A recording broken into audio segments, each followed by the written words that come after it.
नमस्कार। आज हम एक ऐसे क्रिकेटर की कहानी में गोता लगाने वाले हैं जिनकी विरासत परसिवियरेंस यानी कि दृढ़ता और एक जबरदस्त टी20 करियर से बनी है। ये कहानी है एक ऐसे खिलाड़ी की जिसने हर बार शानदार वापसी की और ये साबित किया कि देखो, सफलता सिर्फ मौकों से नहीं मिलती बल्कि इसके लिए कड़ी मेहनत और लगन लगती है। तो चलिए इस कहानी को एक सवाल से शुरू करते हैं।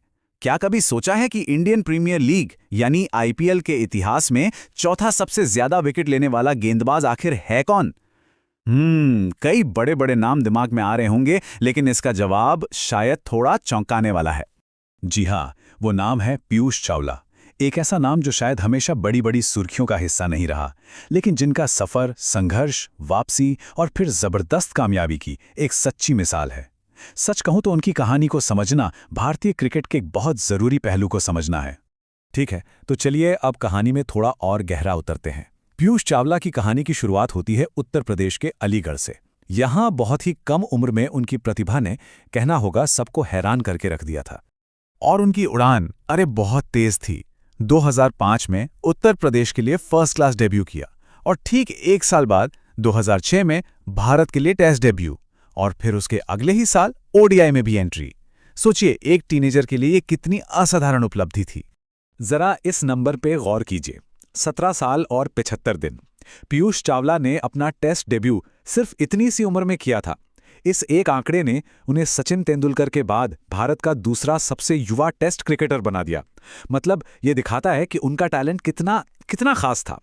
लेकिन इतनी शानदार शुरुआत के बाद भी इंटरनेशनल क्रिकेट में अपनी जगह पक्की करना उनके लिए एक बहुत बड़ी चुनौती बन गया। उनका करियर समझिए कि दो बिल्कुल अलग अलग रास्तों पर चलने वाला था। उनका करियर न मानो दो अलग अलग कहानियों जैसा था। एक तरफ था इंटरनेशनल करियर, जहां मौके काफी कम मिले, सिर्फ 3 टेस्ट, 25 ओडीआई और 7 टी20 आए। और फिर थी दूसरी तरफ उनका आईपीएल करियर, जहां उन्होंने लगातार साल दर साल सफलता हासिल की। 192 मैच और 192 विकेट। हाँ, ये सच है कि उनका इंटरनेशनल करियर लंबा नहीं चला, लेकिन इसमें भी कुछ यादगार पल जरूर थे। वो 2011 ओडीआई वर्ल्ड कप जीतने वाली भारतीय टीम का हिस्सा थे और 2012 टी20 वर्ल्ड कप में भी खेले। उनका आखिरी इंटरनेशनल मैच 2012 में था। पर सच तो ये है कि उनकी कहानी का सबसे बड़ा अध्याय तो अभी शुरू होना था। तो अब बात करते हैं उस मंच की जहां पीयूष चावला ने अपनी असली विरासत बनाई, इंडियन प्रीमियर लीग। यहीं पर उन्होंने खुद को एक टी20 लेजेंड के तौर पर स्थापित किया।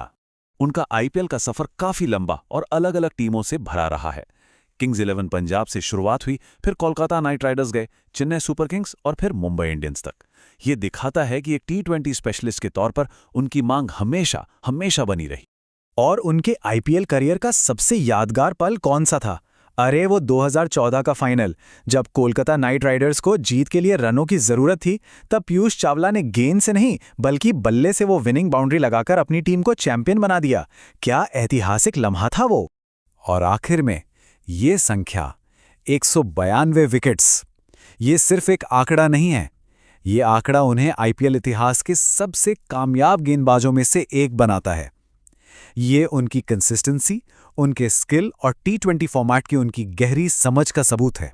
तो कुल मिलाकर उनकी विरासत क्या है? चलिए उनके करियर की कुछ मुख्य बातों और जरूरी तथ्यों पर एक नजर डालते हैं। उनकी उपलब्धियों की लिस्ट देखें तो काफी लंबी है। आईपीएल इतिहास में चौथे सबसे ज्यादा विकेट, भारत के दूसरे सबसे युवा टेस्ट डेब्यू करने वाले खिलाड़ी, 2011 ओडीआई वर्ल्ड कप विजेता टीम का हिस्सा, 2014 में केकेआर के साथ आईपीएल चैंपियन और हाँ, फर्स्ट क्लास क्रिकेट में 446 विकेट। ये आंकड़े उनके शानदार करियर की पूरी कहानी कहते हैं। और हाँ, यहाँ कुछ ऐसे तथ्य हैं जो प्रतियोगी परीक्षाओं के लिहाज से काफी काम आ सकते हैं। जन्म 24 दिसंबर 1988 अलीगढ़ में हुआ। रोल था एक लेग ब्रेक गेंदबाज और बाएं हाथ के बल्लेबाज का। उनके प्रमुख कोच थे के गौतम। घरेलू क्रिकेट में उन्होंने उत्तर प्रदेश और गुजरात की टीमों के लिए खेला और सभी फॉर्मेट से उनके रिटायरमेंट की घोषणा भी हो चुकी है। तो पीयूष चावला की विरासत आखिर है क्या? देखिए, ये एक ऐसे खिलाड़ी की विरासत है जिसका करियर लगातार मिलने वाले इंटरनेशनल स्टारडम से नहीं बल्कि मुश्किलों में डटे रहने, घरेलू क्रिकेट में अपना दबदबा बनाने और बार बार वापसी करके एक टी20 लेजेंड बनने से बना है। उन्होंने साबित किया कि सफलता का रास्ता हमेशा सीधा और एक जैसा नहीं होता।